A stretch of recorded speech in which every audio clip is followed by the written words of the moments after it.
Good morning, my people. It's a lovely morning. But firstly, I would like to offer my sincerest condolences to the royal family as the country at large mourned the death of Her Majesty the Queen. She died last night, and today, this morning, is going to be dedicated to her 70 years of reign as a Queen of England, or the United Kingdom. So let's go for a morning dose, let's go for a run, shall we? For the Queen and country. So today we're going to talk about the power of words. So words are very, very powerful tool, and they affect, because they carry the energy, they affect our daily behaviors. They affect the way we act, the way we think, the way we see things. And words are very, very powerful. And that is why we need to be very careful on what we let ourselves listen to, what we let ourselves believe in the words, and what we actually let ourselves into when you're planning on your journey, on our life journey. So your daily behaviors will always match your inner beliefs. So what do I mean by that? Whatever you do today, how you do things, they are all affected by your inner beliefs. And your inner beliefs are the words that you let in your life, which formed the person you are. They make you form an opinion on life. They make you form an opinion about yourself. That is why you see people talking about, oh, I cannot do this, I cannot do that. So anything you say after I am or I, it's affirmation, it's a strong affirmation of your deeper beliefs.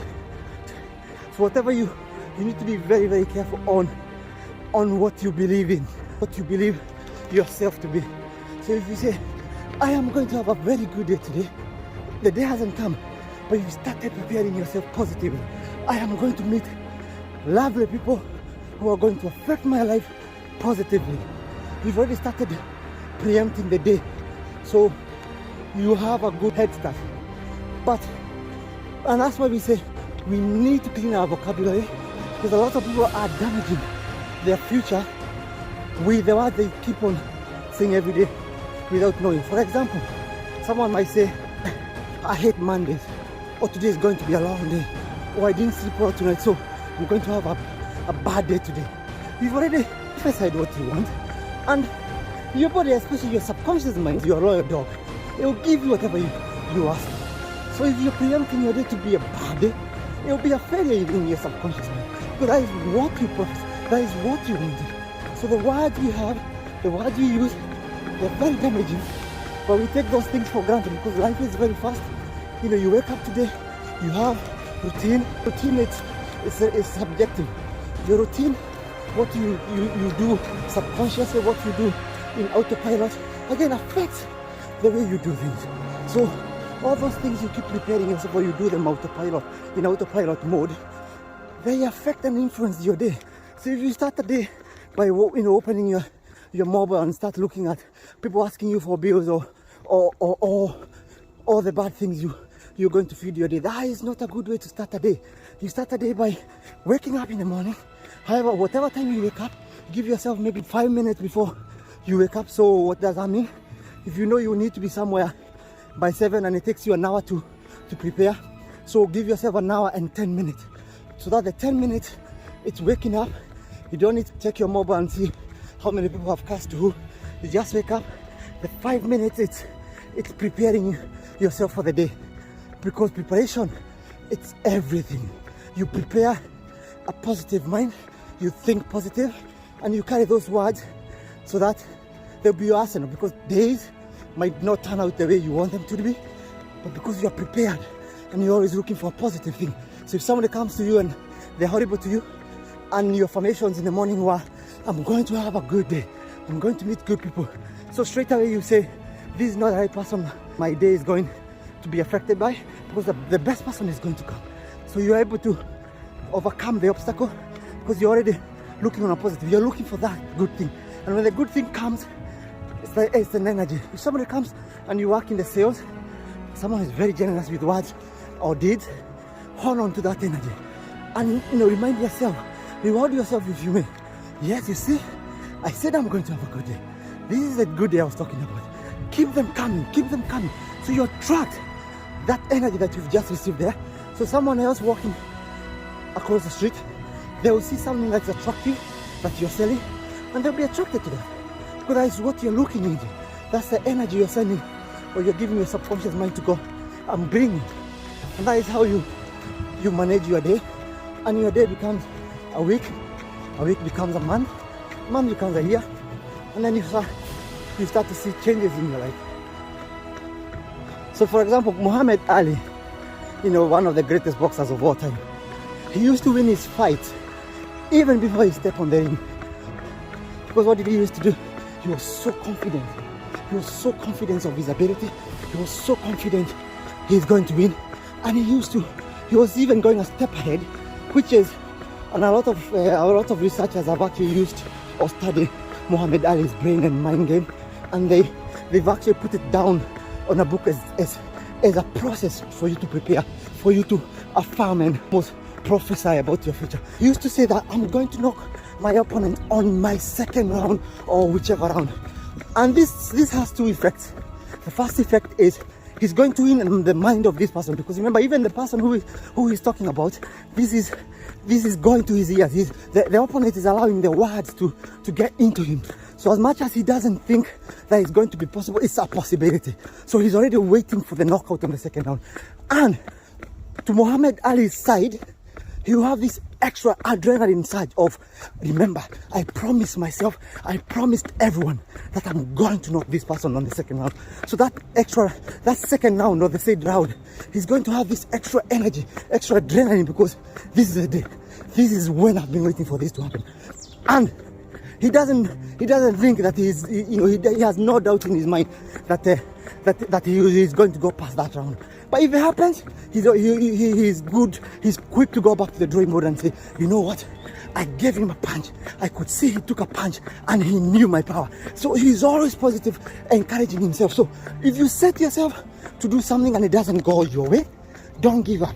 Always be ready to go and look for the positive out of that thing that didn't go so well. So you go on that second round, and you see that extra move, his techniques, he's a bit raced, he's reactive, he's ducking the punch, he's looking for this knockout punch, but he wasn't making two of them because he knew this is it. And then if it doesn't happen, he also have in his mind that it's a 12-round match. So you have this picture of, I'm going to do ABCD, and you're so true to yourself and to everyone, that's going to happen. So the power of words, the moment you believe in something, share it with a confident. But you need to know who a confidant is. You need to know people that build you up and people that bring you down. So if you know someone that encourages you, come and almost give this testimony, give his word to say, I'm going to turn around my life at ABCD time, because it has to be measured. You cannot have a promise indefinitely. You have to time it and say, by the end of this year or by the end of the next 2-3 months, I'm going to turn my life around. And that's a good start, because what that does is it gives you that timeline, and it gives you the purpose of urgency, in the sense of, you said you're going to do ABCD. You've not only made that promise to yourself, but to your confidant or to somebody who is probably your mentor, and you don't want to let them down. So because of those two powerful messages of not letting yourself down and someone else's, it will give you that extra energy to wake up in the morning and finish your daily course like you said you're going to do them in the morning. It gives you that extra it's almost like if you're working and your supervisor is behind your back watching every move you do. Of course you're going to do it by the book. And this is what you need to do in life. Every time you set yourself to do something, always think as if someone is watching you to accomplish it. And this someone can be your shadow person. So make sure you're always having this person to monitor. You're not doing it because of you want people to see and for sure, but you're doing it because you've already made a promise to yourself, and you have to keep that promise. So, and finally, once you master using and looking for these motivational words encouraging words, and you have them, and you've got this plan of what you want your life to be. The last one and the most important one is to put actions into it, because words without actions are dead, or anything without action is dead.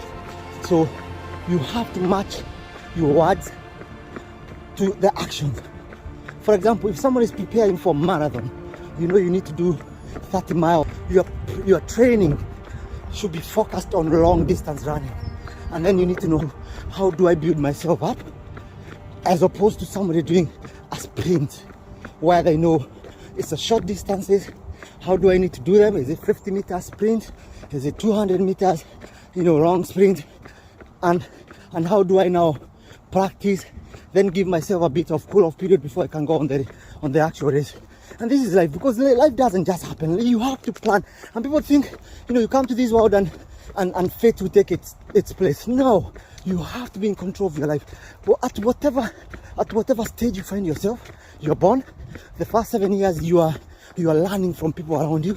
You're being hypnotized by everything that you hear around you. So that kind of forms a template or a base of a program. And if this program is very good, for example, Jewish community, Asian community, they know the purpose or the importance of these seven years of development.